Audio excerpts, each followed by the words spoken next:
Mesdames, Messieurs, heureuse de vous retrouver pour cette édition du Point de l'économie. Ouvrons cette session par l'information et trait à la 42e session ordinaire du Comifère qui s'est tenue le 4 juillet dernier.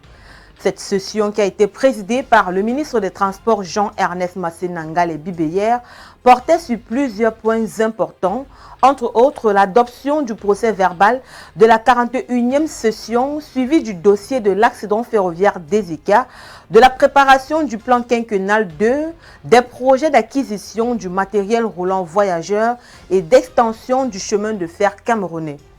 L'approbation le 5 juin dernier par le comité interministériel de la mission de réhabilitation des entreprises du secteur public et parapublic du programme quinquennal numéro 2 des investissements ferroviaires et la signature de la convention de maîtrise d'ouvrage déléguée est rattachée à marquer un tournant décisif dans l'implémentation de la politique gouvernementale relative à la transformation de ce secteur. L'exécution de ce programme, qui s'étalera sur la période 2024-2029, modernisera les infrastructures du Trans-Camerounais entre Douala et Ngaoundéré.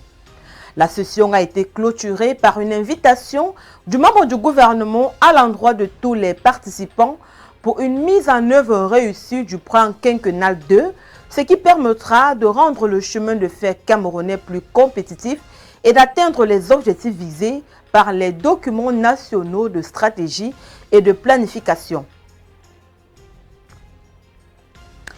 Toujours au Cameroun, le ministre des Travaux publics et les syndicats des transports envisagent de mettre sur pied un plan d'action pour la sensibilisation et le contrôle des charges à l'essieu. C'est ce qui ressort d'une audience accordée par le ministre des Travaux publics Emmanuel Nganou Messi le 4 juillet 2024 au président de plusieurs syndicats des transports routiers qu'accompagnait le président de la Confédération générale des syndicats des transports du Cameroun, Pierre Niemek Tamak.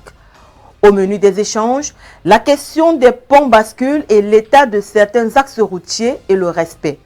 D'entre deux jeux, le président de la Confédération générale des travailleurs du secteur des transports routiers du Cameroun a mis en exergue plusieurs problèmes parmi lesquels les désagréments subis par les transporteurs dans les stations de pesage de Bekoko, Edeya et Garoua en particulier, non sans avoir relevé que l'état de certains axes routiers nécessite des interventions et l'incivisme des transporteurs venus de pays frontaliers et qui excellent dans les surcharges avec des camions hors normes. Après les différentes interventions, le ministre des Travaux publics a recommandé la mise en place d'un plan d'action constitué d'une brigade mixte militaire des travaux publics syndicats qui aura pour mission d'effectuer des descentes sur le terrain dans le but d'apprécier la qualité des services et de sensibiliser tous les acteurs au respect du patrimoine routier et de la réglementation en vigueur. Dans le même ordre d'idées, le ministre des Travaux publics a instruit une concertation technique entre ses équipes et les membres du syndicat, tout en invitant tous les acteurs à faire preuve de prudence sur les routes, en évitant les excès de vitesse. Parlons d'infrastructures routières dans ce point de l'économie pour dire qu'un contrat commercial pour le financement et la construction de la route Ebolova-Efoulan-Bango, longue de 60 km dans la région du Sud, a été signé le 1er juillet dernier entre l'entreprise togolaise Seco SA et le ministère des Travaux publics. Le contrat commercial qui a été signé constitue une belle avancée dans la conduite du projet de bitumage de la route de cet itinéraire. Le montant prévisionnel indicatif pour le financement des travaux sera arrêté sur la base des études d'exécution, soit un maximum estimé à 37 152 819 835 francs CFA. Après la signature de ce contrat commercial, il est question de poursuivre et de parachever le processus de mise en place des financements pour un démarrage effectif des travaux sur le terrain dans un délai de 24 mois au plus, à compter de la signature du dit contrat commercial. À cet effet, il est attendu du partenaire technique la transmission au gouvernement dans un bref délai des term sheets relatifs au financement du dit projet accompagné d'un planning de mobilisation des ressources indiquant le démarrage proprement dit des travaux.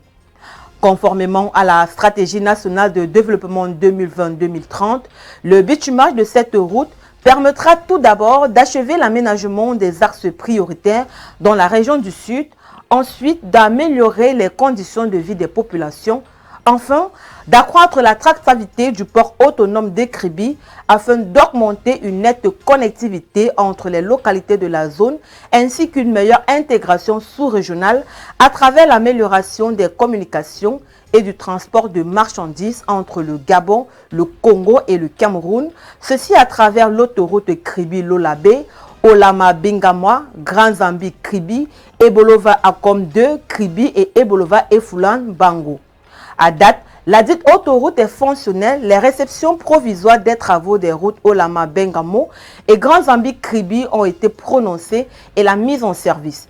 Il ne reste plus que la matérialisation des projets Ebolova Efoulan Bango et Ebolova Akom 2 Kribi dont le contrat commercial vient d'être signé. Restons toujours au Cameroun pour dire que les éléments de la zone 3 de l'opération Alto Commerce Illicite 3 ont récemment lancé sur le terrain un contrôle à la détention et à la circulation des véhicules dans la ville de Maroua.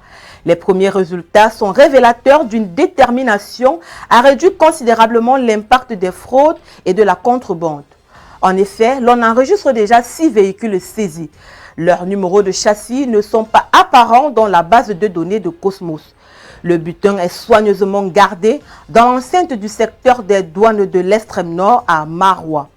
Les propriétaires ont été invités à venir régulariser leur situation. En même temps, la campagne de sensibilisation se poursuit avec les affiches de manière à faire dédouaner librement dans les bureaux des douanes compétents et sans amende. Les recettes douanières devraient connaître un nouveau boom au bout de cette vaste opération de sensibilisation et de répression. Dans la même veine, relevons que les pluies qui tombent progressivement dans les zones septentrionales ont modifié les modus operandi des contrebandiers qui sont contraints de privilégier les passages de nuit à demeurer plus longtemps dans les lieux de repos et à effectuer des transbordements à cours de voyage. Une incursion au Nigeria voisin a permis d'affiner la stratégie douanière des éléments de la zone 3 de l'opération Alco Commerce Illicite 3. Ces derniers ont installé des GPS sur des taupes afin de suivre la progression des cascadeurs motocyclistes chargés et de retrouver les lieux de repos ou de déchargement. Et les résultats de cette manœuvre ont permis de saisir 17 motos chargées de ballots de médicaments à Gaoundéré, 3 semi-remorques de marchandises de contrebande sur l'axe Maroua-Mindif, une Yass Toyota chargée de marchandises de contrebande à Guidère, 14 cartons de médicaments à Kousseri. Toutes ces saisies sont à mettre à l'actif des éléments de la zone 3 de l'opération Alto Commerce Illicite 3 qui couvre les régions de l'extrême nord, de la Damawa et du nord. Au pays de Léomba, le ministre de l'économie et des participations Maï Mouissi a reçu en audience ce 5 juillet 2024 une délégation du groupe Afrijet conduite par son directeur général Marc Gaffo-Joly. Le responsable du transport aérien au Gabon est venu aborder avec le ministre la question des taxes, notamment celles liées au prix du kérosène et de la taxe aéroportuaire qu'il souhaiterait voir à la baisse. Selon le responsable du groupe Afrijet, ces diminutions permettraient aux aéroports d'être plus concurrentiels dans la sous-région et ainsi faire du Gabon une destination attractive pour les compagnies aériennes. Maï Mouissi a déclaré avoir pris acte de ses préoccupations et s'est engagé à discuter de cette problématique avec les plus hautes autorités afin que les finances publiques du pays ne soient pas impactées négativement. Dans le même sillage, Maï Mouissi a reçu en audience le 4 juillet dernier la directrice générale de Nestlé Gabon Ltd, Mme Danielle Awaka. La responsable de la société gabonaise de produits laitiers est venue présenter aux membres du gouvernement la situation préoccupante de certains produits Nestlé sur le marché gabonais, notamment les produits de lait infantile de la gamme Gigos. La responsable de la structure estime que ces produits ne rapportent plus de marge bénéficiaire en raison de son introduction par l'État gabonais dans la mercuriale qui fixe les prix plafonds des produits alimentaires importés de première nécessité.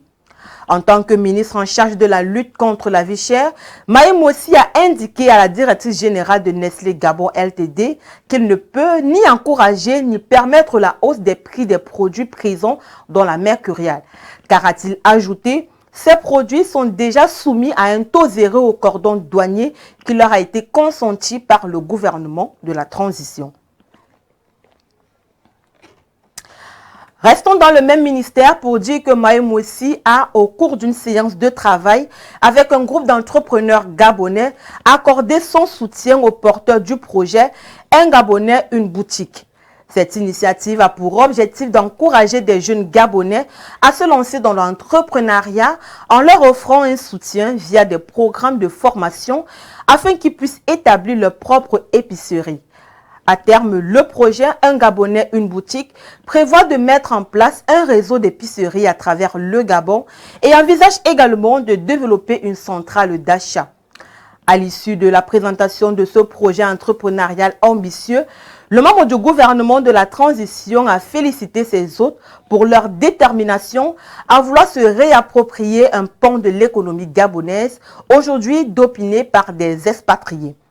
Il a souligné l'importance de l'entrepreneuriat pour dynamiser l'économie nationale, créer des opportunités d'emploi durables chez les jeunes et favoriser la préférence nationale. Lors de cette séance de travail, plusieurs mesures incitatives ont été prises par le ministre de l'Économie pour favoriser l'ouverture d'épiceries détenues par ces Gabonais.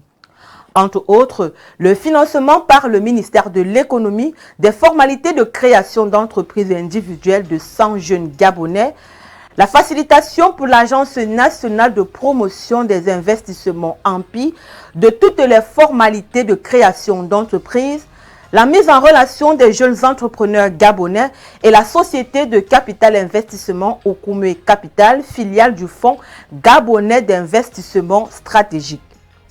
Afin de bénéficier des meilleurs financements, l'accès à des formations de renforcement des capacités proposées par l'ANPI, la mise en relation avec des fournisseurs afin que ces épiceries gabonaises puissent profiter des meilleurs prix de marché. Par ailleurs, d'autres pistes de solutions, notamment la délivrance de l'agrément vie chère, ont été évoquées en vue de soutenir l'ensemble des jeunes entrepreneurs gabonais qui envisagent de se lancer dans l'entrepreneuriat à travers l'ouverture d'une épicerie dans le pays. Mesdames, Messieurs, c'est avec cette note que nous refermons cette édition du Point de l'économie. Merci de l'avoir suivi. Les programmes se poursuivent sur Fait d'Afrique Télévision. Bon week-end à tous.